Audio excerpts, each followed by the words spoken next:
Bom dia a todos. É um prazer podermos estar aqui com vocês, conversando um pouco mais sobre a espiritualidade, a medicina, a saúde e o equilíbrio do ser humano.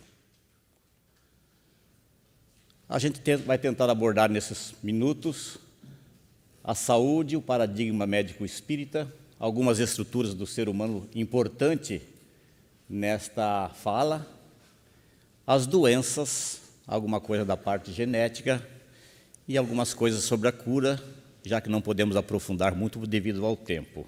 Mas é para despertar a curiosidade do auditório para que possa se aprofundar.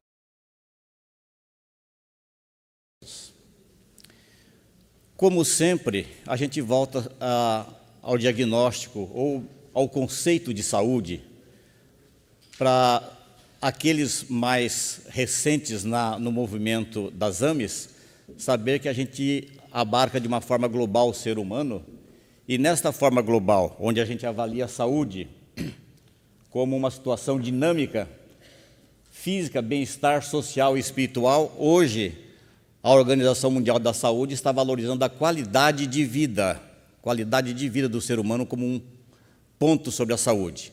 Portanto, qualquer pessoa que tem uma dificuldade na sua vivenda, na sua casa, no seu trabalho, ele estará com a sua saúde alterada. Neste período de imigrantes, nossos irmãos aí venezuelanos, provavelmente todos não estarão em perfeita saúde, porque muitos têm que abandonar sua pátria, e assim os haitianos e outros locais, e são pessoas, então, que estão desequilibradas psiquicamente, porque não estão estáveis no seu local de origem, já que a qualidade de vida, nesse momento, não está ideal para esses irmãos. Chegando à base de toda a nossa situação é o pensamento.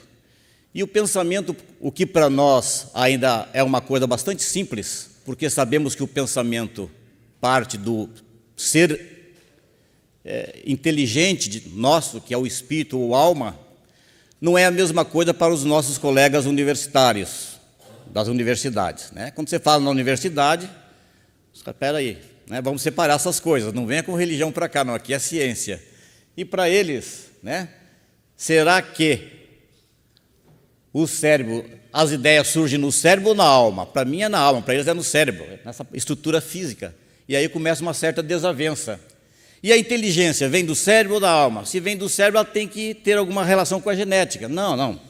Mas não é bem assim. Então, cria-se uma confusão que a ciência oficial não me responde, e eu, aos poucos, tenho que ir dizendo que a teoria do espírito tende a vingar, de preferência nessa minha encarnação ainda.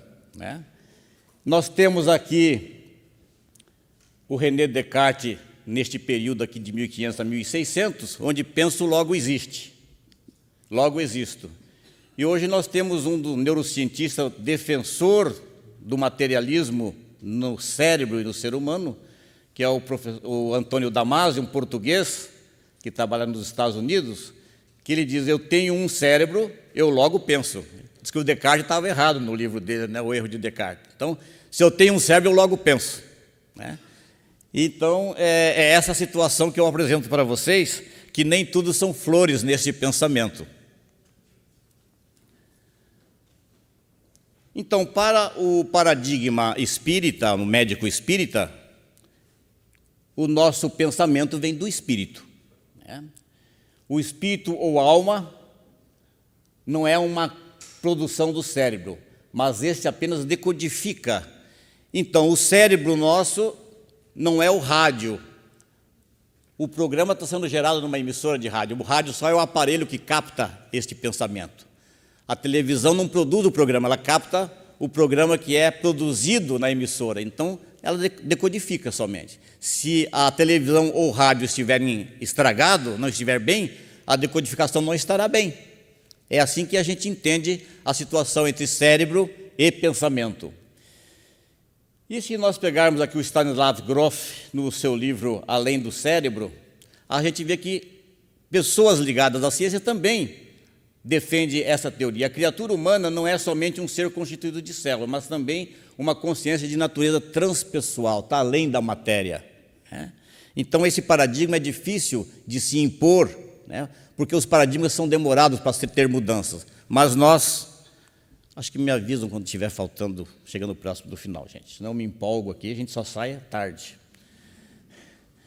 O funcionamento do corpo em perfeitas condições, nós teríamos, então, o pensamento é uma expressão da vontade ou desejo do espírito. A mente seria uma área, uma região, um atributo, então, uma característica do eu espiritual.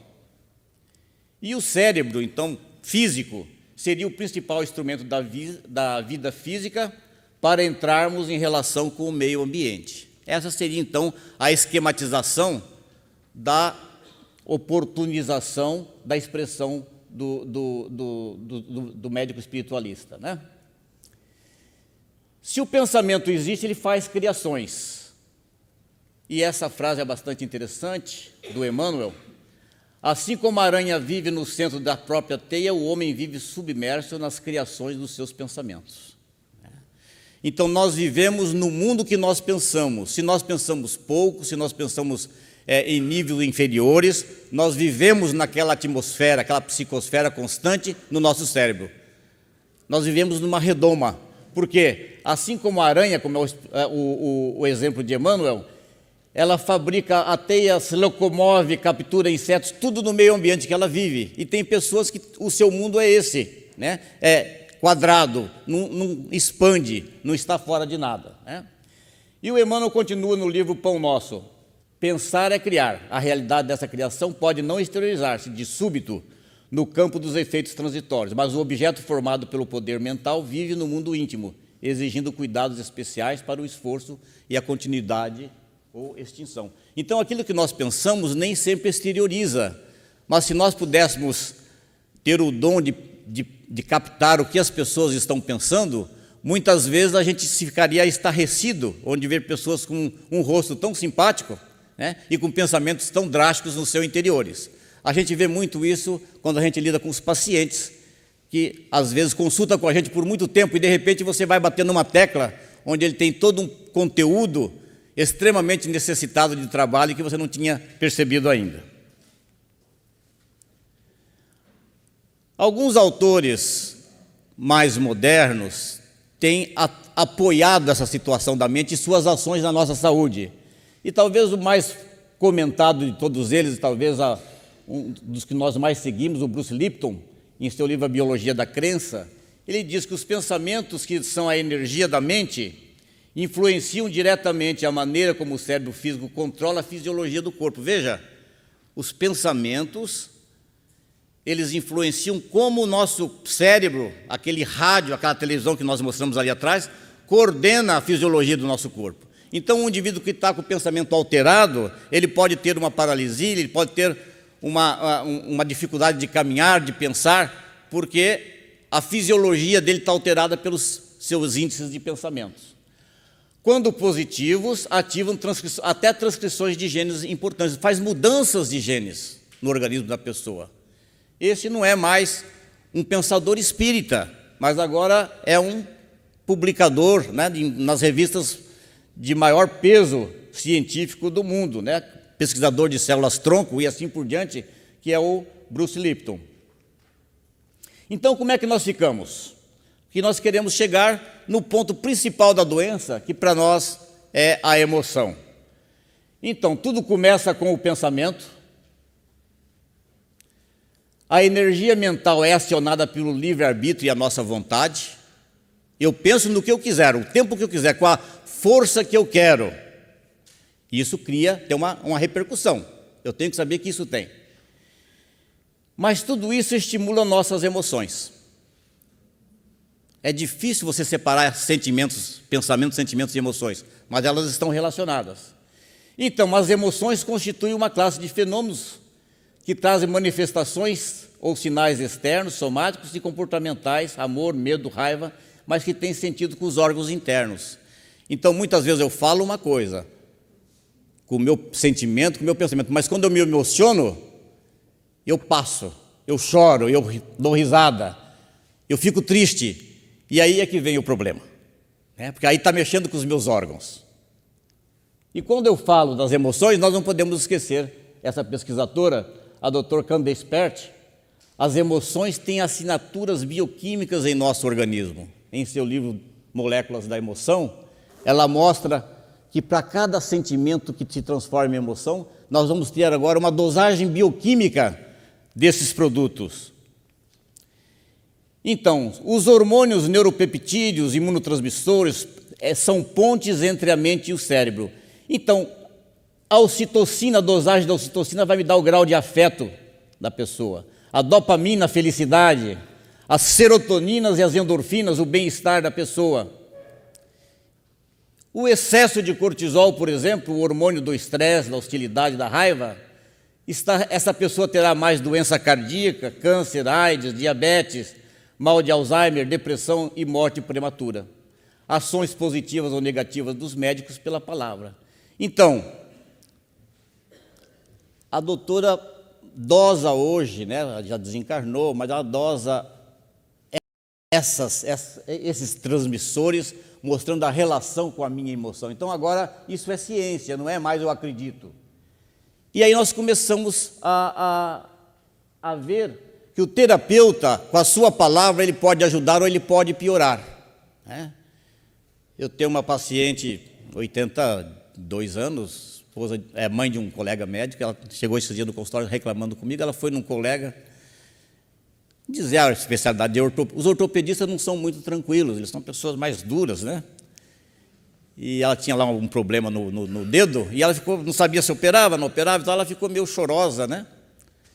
Começou a chorar, e ele falou assim, olha, minha senhora, eu não ganho aqui no consultório para ouvir paciente chorar, só vai para casa, chora, depois a senhora volta a falar comigo, para me operar logo esse pé.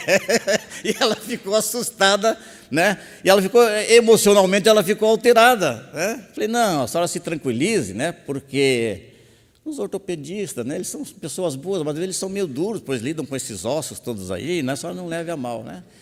E na outra semana foi a minha vez, eu tinha umas dores articulares, aí eu fui num colega meu ortopedista, falei, eu estou com umas dores articulares.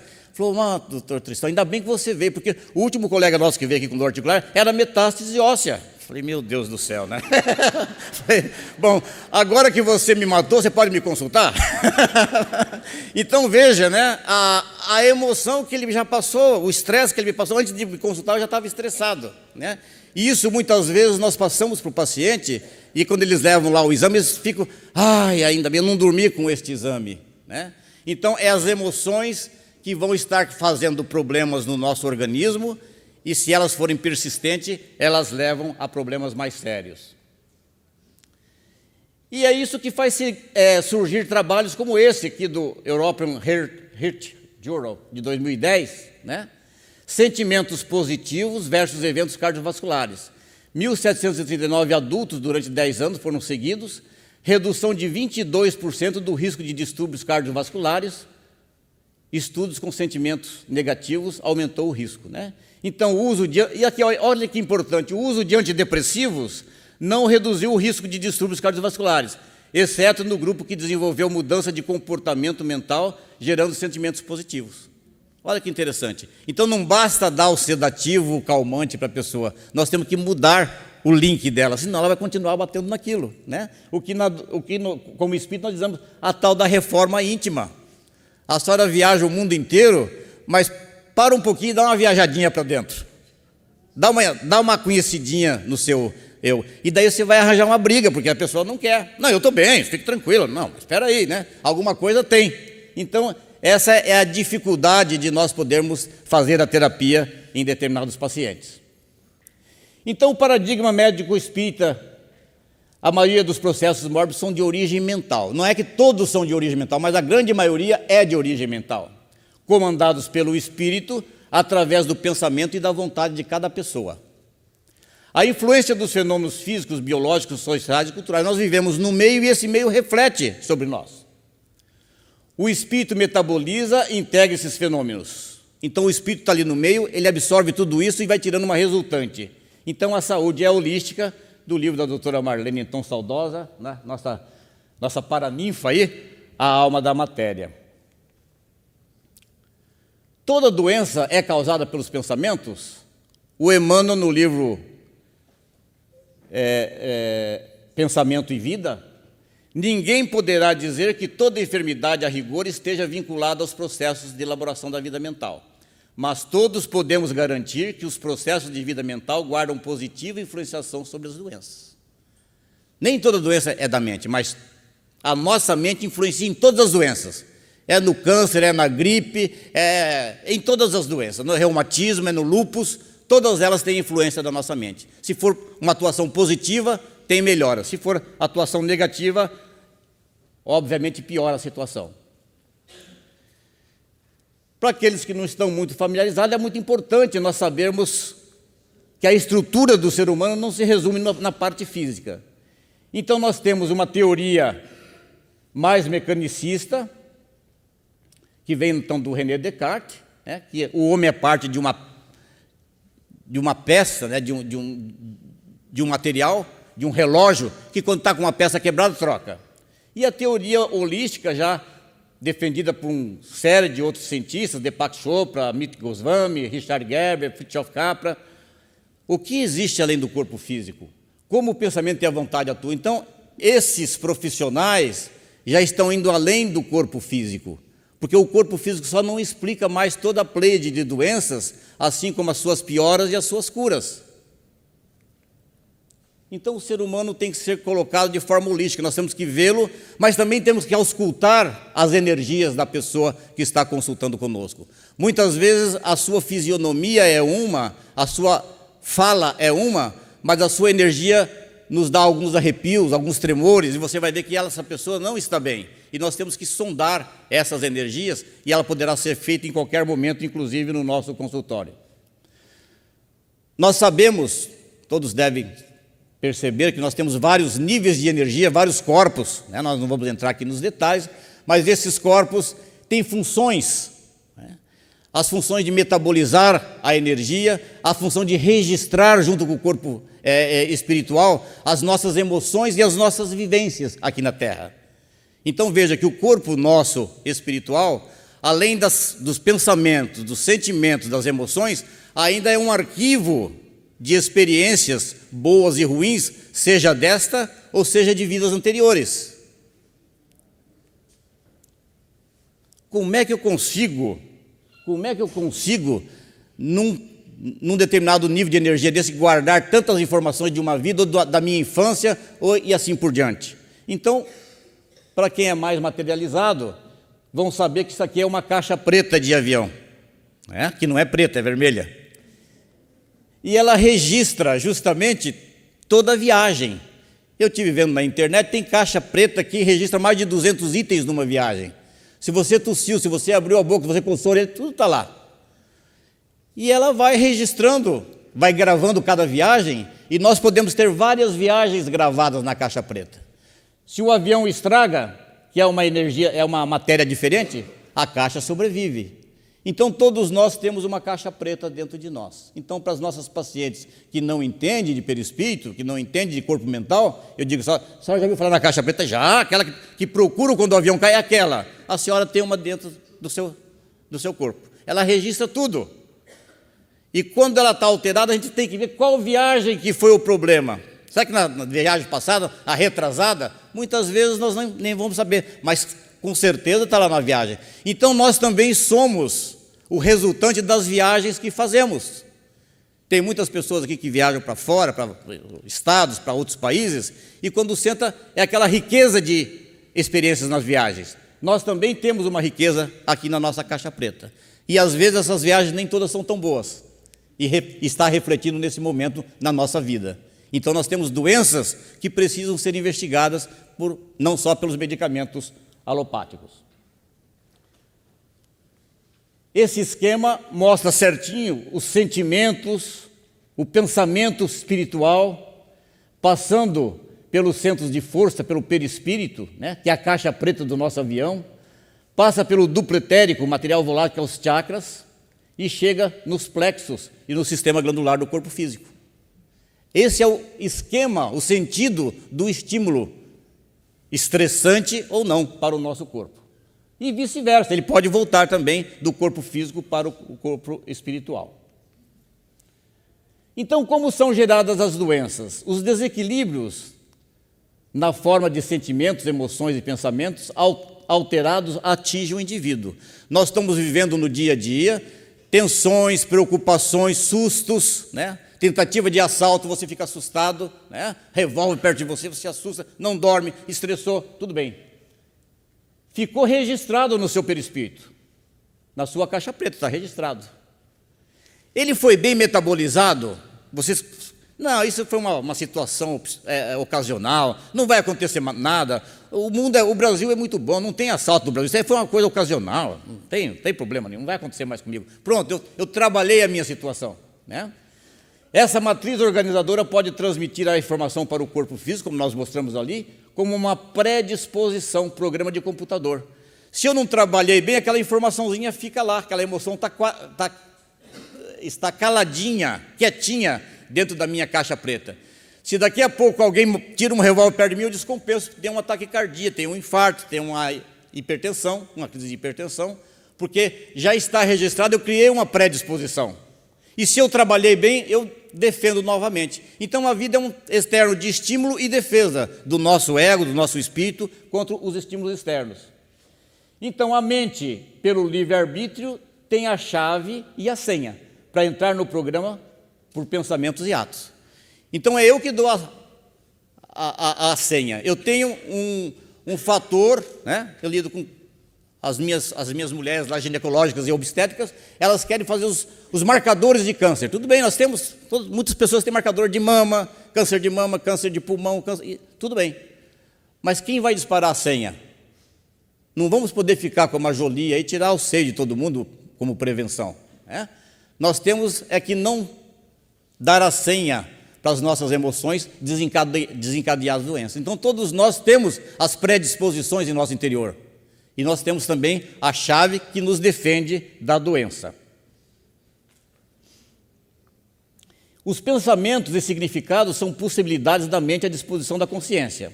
A capacidade de escolha ao livre-arbítrio, significados desarmônicos que dão a um estímulo, quando pensamos, pode gerar desequilíbrio ou doença.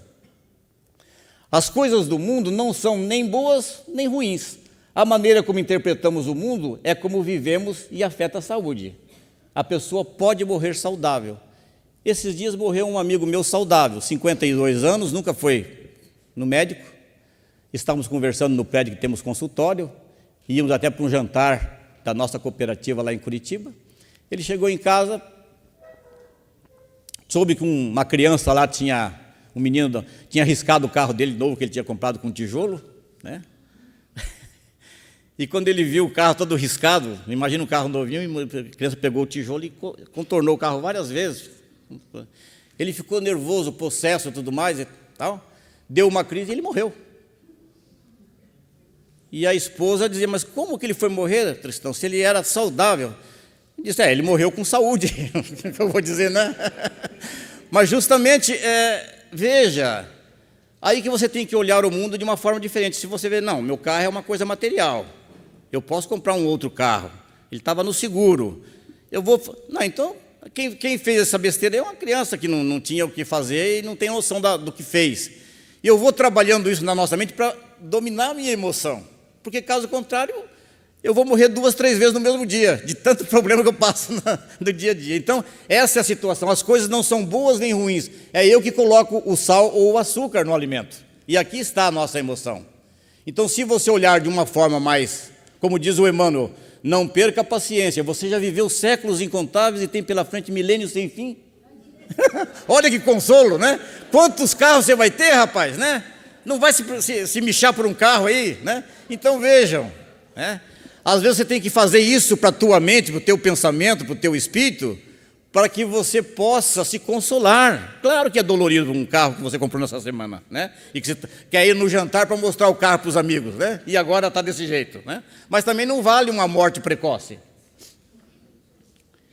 Nos domínios da mediunidade, o André Luiz explica, assim como o corpo físico pode ingerir alimentos venenosos que lhe intoxicam os tecidos, também o organismo perispiritual absorve elementos que lhes degradam com reflexo sobre as células materiais. Então, essas energias todas podem ser positivas e podem ser veneno para nós. E muitas vezes nós temos que desintoxicar esses medicamentos através da oração, através da meditação, através das energias, do passe e assim por diante. Vamos lembrar que o nosso sistema energético, essa dinâmica do ser, ele é causado pelas energias que chegam ao nosso organismo, são metabolizadas e que nós eliminamos uma grande parte, mas seguramos internamente aquelas que se afinizam com o nosso pensamento. Então, aí que nós temos que tomar cuidado. Se nós pensarmos ruim, nós estamos afinizando com energias ruins, escuras, doentias, predisponentes a doenças. Nós temos que eliminar essas energias e absorver, de preferência, as energias positivas, né? Isso é um trabalho diário, a cada hora, porque nós lidamos com pessoas desequilibradas, notícias desequilibradas todos os dias e todos os momentos. Então, o pensamento é saúde. Todos os sintomas mentais depressivos influenciam as células em estado de mitose, estabelecendo fatores de desagregação. Nós podemos alterar a mitose das nossas células e causar ali tumorações das mais variadas, sejam tumorações positivas ou negativas, malignas ou benignas. Apenas o sentimento reto pode esboçar o reto pensamento, sem os quais a alma adoece pela carência de equilíbrio interior, imprimindo no aparelho somático os desvarios, as perturbações que lhes são consequentes. Pensamento e vida, do Emmanuel. E aqui eu quero me vingar dos ortopedistas, né? Olha o que olha o que o Cornélio Pires nos diz aqui, né? No esporte o conde arrasava, né? Com qualquer antagonista. Morreu e voltou à terra, é um médico ortopedista. Olha, se o cara foi um espadachim na vida passada, foi um lutador, ele não pode ser muito calmo, muito tranquilo, muito bacana. Aí eu fui entender, aí eu mostrei para esse meu amigo aqui, você não entende de reencarnação, olha você aqui, ó. Você foi um espadachim, hoje você tem que ficar realmente, né, consertando as pernas das pessoas, os braços e assim por diante, né? Tá bom, tá bom. Então é assim que a gente vai vivendo, né? Apanhando e batendo. Então são essas evoluções mentais que vai mudando, alterando a nossa fisiologia física. A fisiologia física não altera ao acaso. É a alma, através do seu burilamento, que vai nos mudando o perfil e chegarmos ao que nós somos hoje, nessa fronte bonita aqui que nós temos, né? Onde está a nossa inteligência, o nosso pensamento, o nosso livre-arbítrio, diferente dos nossos antepassados. Essa é a evolução do nosso espírito pelas muitas viagens que está registrada na nossa caixa preta. Essa estrutura espiritual vai tendo alterações que muitas vezes nós chamamos de doenças predisponentes. Muitas vezes, se nós não cuidamos desse corpo e jogamos aí a dependência química, né, os vícios, a maledicência, e os órgãos emocionalmente foram deturpando e ficando doentes, nós levamos nessa forma espiritual e vai refletindo na vida seguinte, né? Indivíduo nunca valorizou o pulmão e fumava uma carteira por dia, 2 carteiras, acabou com o seu pulmão antes da hora. Agora ele vem com a asma, né? Ai, coitadinho, como ele sofre. Corticóide para ele, oxigênio, como ele sofre. Não, ele está aprendendo, porque a doença também é um aprendizado. Quando ele tinha um pulmão forte, ele não valorizou, agora ele tem que ver como é que é ficar sem um pulmão bom. Então ele tem que ir para a unidade de saúde à noite, fazer nebulização, corticóide na veia, qualquer coisinha, ele está doente. Porque a doença também ensina. Nós devemos ajudá-lo? Devemos, claro, mas não ficamos tão coitadinho, nossa senhora, como sofre. Não, ele está aprendendo, porque Deus não é injusto, e o castigo não é um castigo, é Ele que contribuiu para isso. Então, muitas vezes, nós temos o protótipo do nosso corpo, né? Vou ter 1,70 m, vou ser uma pessoa bonita, saudável, né? Vou ser da AME lá em Porto Alegre, né? Não é castigo, né? Nós tecemos o nosso futuro. E as doenças predisponentes que eu devo passar também estão aqui. Então, muitas vezes eu não consigo curar essas doenças, mas consigo mostrar para a pessoa que a doença é importante para eles. Então, se eu tiver tendências a ter determinadas doenças, elas estão no meu campo perispiritual, que chega em determinado momento da minha vida, elas vão eclodir. Elas são guardadas na minha caixa preta, e ela tem que sair agora. Enquanto ela não sair, eu não vou ficar curado, porque a cura é do espírito e não é do corpo. O corpo é o mata-borrão, É onde eu estou saindo. Quando o meu espírito estiver evoluído, Jesus não precisava de doenças. Vocês viram falar que Jesus tinha gripe H1N1, pneumonia? Não. Se alguém se lembra aí, eu nunca vi nenhuma passagem, porque ele era um espírito puro. Nós que somos quase puros, estamos no caminho, né? Então cada vez ele vai tendo menos doença, mas ainda temos que fazer as vacinas. Então nós temos essas predisposições que muitas vezes são escolhidas por nós mesmos. Então, se nós temos determinadas predisposições, né, na matriz perispiritual, quando chega no plano físico, nós vamos ficar a vida inteira correndo atrás do médico. Eu tenho uma hérnia de disco, não sei o que lá, puxa vida, né? Meu quadril, eu vou ter que ir no ortopedista de novo, né? Veja que o ortopedista está no nosso caminho. Mas são predisposições, né?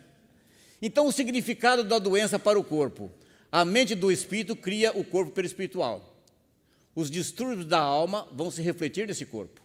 O perispírito irradia alterações biomagnéticas para o corpo físico, livrando-se delas para ficar curado. Então, a doença vai sendo passada para frente, os desequilíbrios. O corpo físico funciona como um filtro, absorvendo as mazelas da alma. Então, tudo que está no corpo físico está saindo. Os homeopatas que dizem isso, tudo que está saindo. Não, é bom, né? Vai tratar com o Dr. Gilson, né? Não, essas doenças. Não, está saindo, está bom. O medicamento está fazendo efeito. E na genética, nós também escolhemos de forma consciente ou não a família, a vinculação. Eu nasci naquela família, o meu pai me transmitiu isso, minha mãe. Não, mas se você está lá, não apareceu lá por acaso. Você sintonizou com essas pessoas antes, por bem ou por mal. Não vem com essa historinha para cá, né? Então, a hereditariedade existe como possibilidade. É um programa de computador também criado previamente. Você vai lá. Se der certo, você vai nascer assim. Se não precisar, você não precisa nascer de outra forma. A transmissão foi por nossas necessidades, fica gravada na molécula do DNA, ordens auto-executáveis, disparada pelo próprio espírito. Então, nós mesmos estamos disparando a ordem. Levamos em nosso perispírito o registro de todos os acontecimentos da vida. Da nossa caixa preta do avião está lá de novo. Então, quem é o responsável pela nossa doença? Infelizmente, a verdade nua e crua é essa. Somos nós mesmos. Esse é o problema. Nós é que lesamos o perispírito com pensamentos, sentimentos e ações equivocadas diante das leis divinas. Às vezes não é por mal, mas eu não tinha noção ainda, eu era um ser, né, inferior, agora já estou melhor. Nossos espíritos são dinos de energias podendo gerar forças positivas ou negativas, que causarão saúde ou doença. A doença tem significado diferente conforme a posição do observador. Se você olhar, então, o espírito imortal, é uma escola para ele está aprendendo. Se você olhar só o corpo físico agora, é um mal, né? O corpo físico permite a saúde do espírito, e a doença não é sofrimento. A religiosidade ou a espiritualidade são ferramentas essenciais nesse processo. O irmão X, né, Humberto de Campos, tem uma página interessante de uma senhora que pede para Bezerra de Menezes ajudar o neto de 18 anos que está com artrite reumatoide grave no Hospital da Terra. E diz, não dá para ajudar teu neto, porque ele tem muitos problemas. Não, mas, doutor, me ajude lá, guri de 18 anos, internado por artrite reumatoide. Aí eles vão visitar no hospital esse rapaz. Aí o diáriozinho dele, resumidamente, é assim: segunda-feira, como é que está o Joãozinho? Ele está muito doente hoje, não consegue nem se alimentar porque a artrite está muito forte. Como é que está o seu estado espiritual? Ele agradece à enfermeira, o enfermeiro que colocou comida na boca dele, porque não consegue se alimentar sozinho. Ele agradece o enfermeiro que ajudou ele no banho, porque ele não consegue tomar o banho sozinho. O rapaz está uma doçura. 2 dias depois, como é que está o Joãozinho? Olha, ele teve uma melhora. Está andando já pelo quarto, o remédio está fazendo efeito, né? Como é que está o estado geral dele? Ele não está muito bom hoje, não. Ele brigou com a mulher que veio limpar o quarto, pediu para a mãe dele pegar um alimento no restaurante ao lado, porque o alimento do hospital não está bom para ele, né? Ele está meio... Não fez oração hoje com a mãe dele. Tá. Na sexta-feira, como é que está o Joãozinho? Hoje ele está ótimo.